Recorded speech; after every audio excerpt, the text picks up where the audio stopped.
The Fed just spoke, and it spoke firmly. It held its ground. It sounded about as resolute on inflation as it has sounded in a long time, the kind of tone that is supposed to make gold sit down and behave. And gold did the opposite. It didn't flinch, it didn't apologize, it turned and went the other way. That is not supposed to happen. When a central bank sounds tough, the old rulebook says the metal that pays you nothing is supposed to sag. Instead, gold answered back in one move, and the answer was not aimed at the words the Fed said out loud. If you are holding gold in your retirement account right now, or you have been sitting on the sidelines wondering whether you already missed it, I need you to understand what just happened, because it was not a reaction to a headline. It was a reaction to something underneath the headline, something the big banks and the financial channels are very careful not to explain to you in plain English. By the time we are done, you are going to understand exactly what gold was answering, why it looked past the tough talk entirely, and what that tells you about the years your savings have to survive. So let me give you the first real piece right now, because I do not believe in making you wait 20 minutes for something to chew on. There was a stretch in this country, lasting roughly a decade, when the Federal Reserve was not actually allowed to fight inflation. Not because it was foolish, not because it was asleep, but because it had a more important job. Its job was to keep the government's borrowing costs pinned down, to hold the interest rate on Treasury debt at a low level no matter what prices were doing to ordinary families. The central bank was, in plain terms, the funding arm of the Treasury. And gold, if you understand that era, is starting to smell it coming back. That era has a name and a turning point, and I want you to hold on to it, because it is the spine of everything I am going to show you. The turning point was an agreement reached in the early 1950s, an accord between the Treasury and the Federal Reserve. Before that accord, going back through the war years, the Fed had been holding the yield on government bonds down by force, buying whatever it had to buy to keep those rates from rising. Washington had a mountain of war debt, and a central bank that lets interest rates climb on a mountain of debt is a central bank that bankrupts its own government. So the Fed was told, quietly and firmly, to keep the lid on. Economists have a cold, clinical name for that arrangement. They call it fiscal dominance. Fiscal dominance means the central bank no longer sets policy for the health of the currency. It sets policy for the solvency of the government. When the debt gets big enough, the Fed loses its independence in practice even while it keeps it on paper. It cannot raise rates as high as inflation would demand, because doing so would blow a hole in the government's budget it could never fill. So it holds. It lets inflation run a little hotter, or a lot hotter, and it calls that patience. The saver, the retiree, the person who did everything right and put money into safe government bonds, that person eats the loss. Quietly, year after year. I want you to picture one of those savers, because this is not an abstraction. Picture a man in that era who bought government bonds because his country asked him to, because it was the safe, patriotic, responsible thing to do. He held them. He trusted them. And across that pinned decade, while the Fed kept the interest rate artificially low, inflation ate into what those bonds could actually buy. He got his dollars back, every one of them. They just did not buy what they used to. Nobody robbed him at gunpoint. He was quietly clipped, a little each year, by a policy that was never designed to protect him. It was designed to fund the government. And he never got a letter warning him it was happening. Now look at where we sit today, and you will understand why gold looked straight through the tough talk. The debt of this country is not a war-sized debt anymore.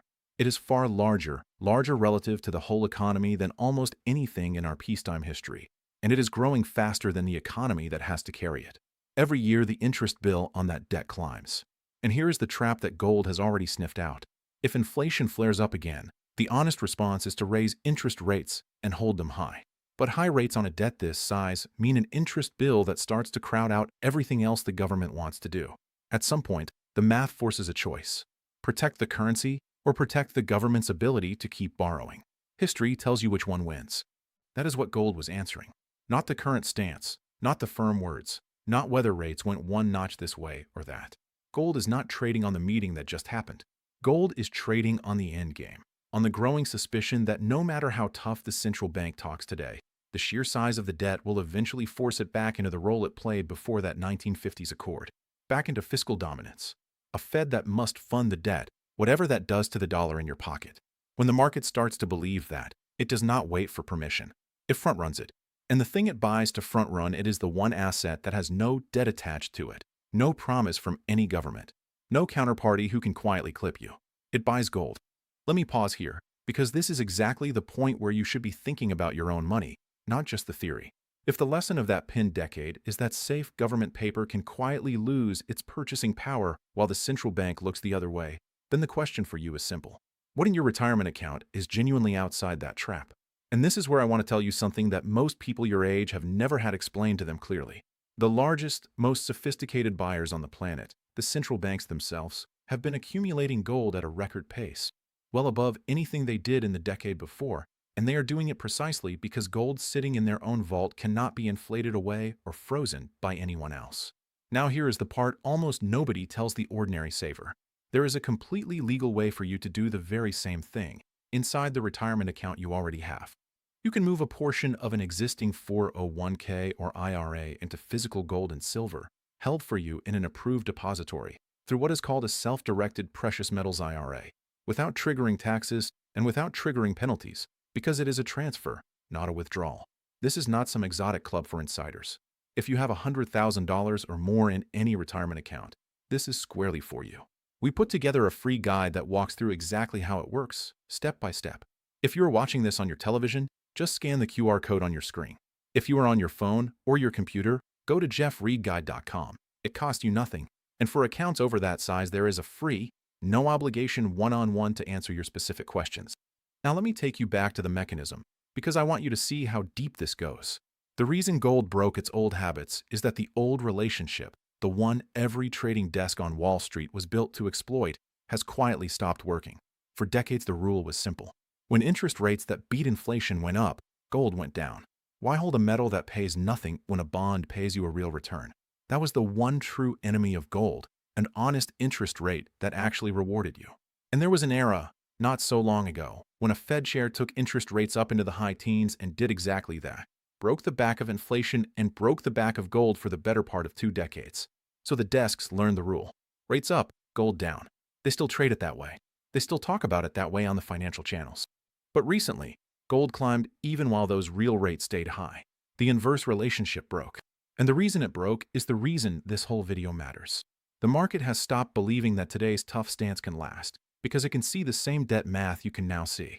It has started to price a future where the Fed cannot keep rates high enough for long enough, because the government cannot afford it. When the market believes a bond's real return will eventually be sacrificed to fund the government, that bond's return stops being gold's enemy. And gold is free to rise even when the old rulebook says it should fall. That break, that decoupling, is the single clearest fingerprint of fiscal dominance being priced in before it arrives. And the desks that built their careers on the old rule are the last people who will explain that to you, because it means the machine they run is pointed the wrong way. And do not let anyone tell you this is only about some far-off worry. Think about what the current chair, Kevin Warsh, is actually navigating.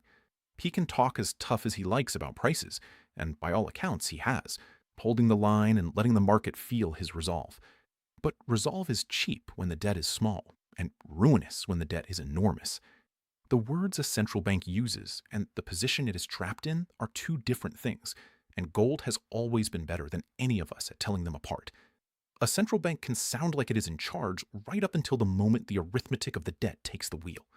That is the lesson buried in that 1950s accord. For years, the Fed sounded like a central bank, but it was operating like the Treasury's checkbook, because the debt from the war left it no other choice. The word said independence. The reality was fiscal dominance. And gold has started to wager that the same gap is opening again, that the tough talk is real today and expendable tomorrow. Here is the part that actually changes things, and almost nobody walks you all the way to it. We have watched central banks respond to a hard lesson. When the reserves of a major country were frozen a few years ago, every other central bank on earth took a note. Reserves you hold as another country's currency or another country's bonds can be switched off by that country. Gold sitting in your own vault cannot. So the buying accelerated. Gold overtook another major currency to become the second largest reserve asset held by central banks in the world, behind only the dollar. Think about what that means. The institutions that manage the savings of entire nations have been quietly repositioning year after year toward the one asset that answers to no government. They are not doing that because they expect calm. They are doing it because they have run the same debt math, and they have decided they would rather hold the thing that cannot be clipped.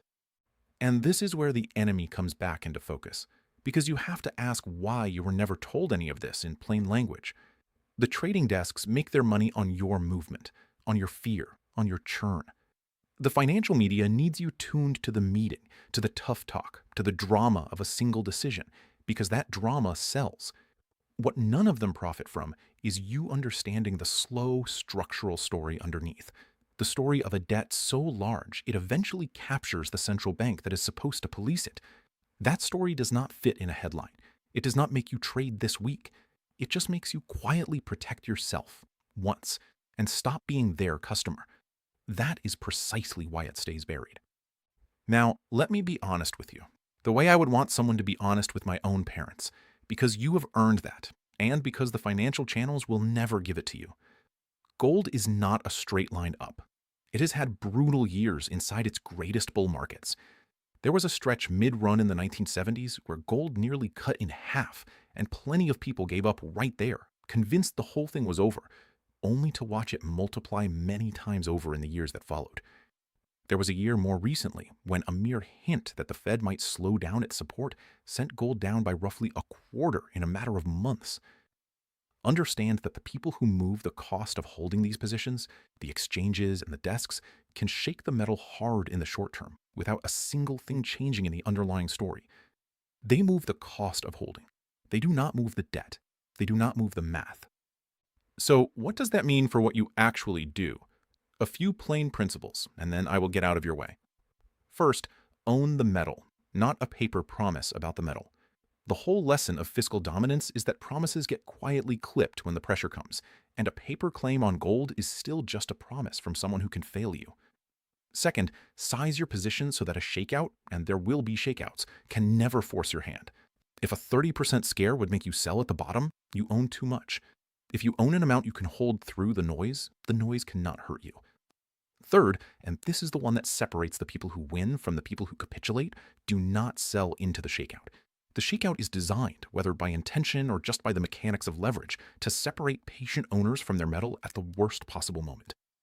This is a case, a strong one, but it is a case and not a guarantee, and it is not personal financial advice. Weigh it for your own situation. Because here is the truth about where we are in this story, and I want you to really sit with it. You are early, not late, early.